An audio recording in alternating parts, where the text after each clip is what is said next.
El oriente antioqueño posee una gran riqueza hidrológica que la ha convertido en la mayor productora de energía de Colombia.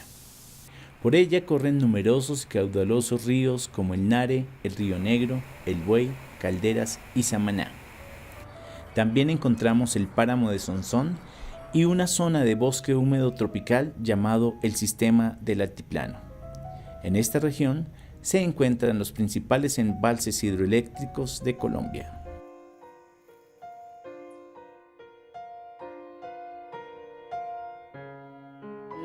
Las diferentes afectaciones del conflicto en mi núcleo familiar ha hecho que nos organicemos y pensemos, y desde el Consejo Municipal, desde donde me desempeño desde el 2004, se cree una política pública para la atención a esa población afectada por el conflicto. Y una parte de esa política pública es el Centro de Acercamiento para la Reconciliación y la Reparación, de la cual soy parte de la iniciativa y hoy todavía continúo siendo su coordinador. Bueno, San Carlos es un territorio de 702 kilómetros cuadrados, con gente con un alto sentido de pertenencia, su gran mayoría de habitantes. La inmensidad de quebradas, son 72 quebradas, tiene unas cascadas hermosísimas, tiene todos los pisos térmicos para la agricultura y su posición geográfica es hermosa, fuera de ser estratégica para el desarrollo y haber sido estratégica para el desarrollo del conflicto por la cercanía con la autopista norte, pero también con el nororiente del país. Pastora Mira es una mujer a quien le arrebataron a su padre, esposo, hermano, hija e hijo en diferentes hechos de las acciones perpetradas por los grupos al margen de la ley en esta región colombiana. La violencia desde muy niña, no cumplía los 5 años, cuando ya la violencia tocaba a mi familia. Asesinaron a mi padre, 6:30 de la tarde, rezando el rosario, un campesino, honesto, trabajador, porque no me he conocido todavía un ciudadano que pueda decirme, no, es que ese señor no pagaba o se tomaba una cerveza y ofendía, no lo conozco. Pero bueno, por razones de ideología política había una tarea de exterminio y él, a pesar de no ser un agitador político ni nada, pero decidieron ordenar a los que se consideran los dueños de la vida, eliminarlo. Y quedamos muy solos, pues sin padre, mi madre muy joven, 9 hijos, el mayor 15 años y el menor de 2 meses en sus brazos. Luego la vida me hace otra mala jugada. El padre de mi primera hija, que apenas tenía 2 meses, también es asesinado. Eso me hace internarme en un corregimiento muy lejano, que es el corregimiento del Samaná, que había conocido de niña con los abuelos y la tía que era profesora, que he ido allá y tengo la opción de ir a trabajar porque ya tengo una bebé por quien responder. Para muchos, el dolor de la pérdida de los seres queridos se transforma en odio, deseo de venganza y rabia. Para Pastora el sentimiento fue el perdón, la solidaridad y ayudar incluso al enemigo. Trabajo allí por determinado número de años y luego salgo a la cabeza a otro corregimiento y rehago mi vida, otra pareja. De esas, con él tengo 4 hijos. Cuando el conflicto empieza a darse tan aceleradamente, se llevan una de mis hijas, la secuestran con su hija, ella tiene una niña, y la niña me la devuelven al otro día. Ella no, ella la dejan allí, a los 9 meses y medio la desaparecen. La niña queda a cargo de nosotros.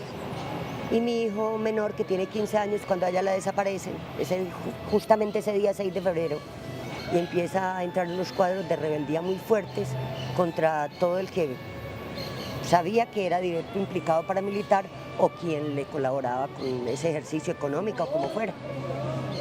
De tal forma que en el 2005 termina siendo también secuestrado por él. Se lo llevan, lo internan en la montaña 15 días, por información de personal muy cercano, entre ellos una víctima de mina, que el territorio se los han minado en esos días. Me dice un muchacho que entonces mi hijo, maltratado, violado, torturado, le dice: no pierdas el ojo, porque no te vas, que te dejen ir y ve a San Carlos. busca a mi mamá que vive enseguida de los bomberos, ella te va a ayudar para que no pierdas tu ojo. El muchacho efectivamente llega y de una de sus medias saca una boleta. Me dice, ¿usted es doña Pastora? Le dije, yo sí. Entonces saca una boleta y me la entrega. Yo la leo. ¿Qué me dice el niño en la boleta?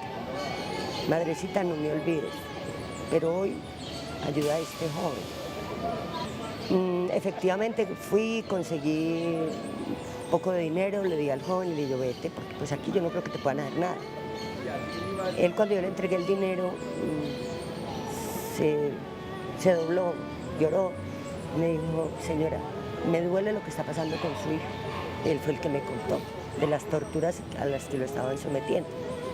Y al miércoles siguiente ya, cuando llegó el alcalde de turno, me llamó y me informó que se había encontrado el cadáver de mi hijo en la carretera.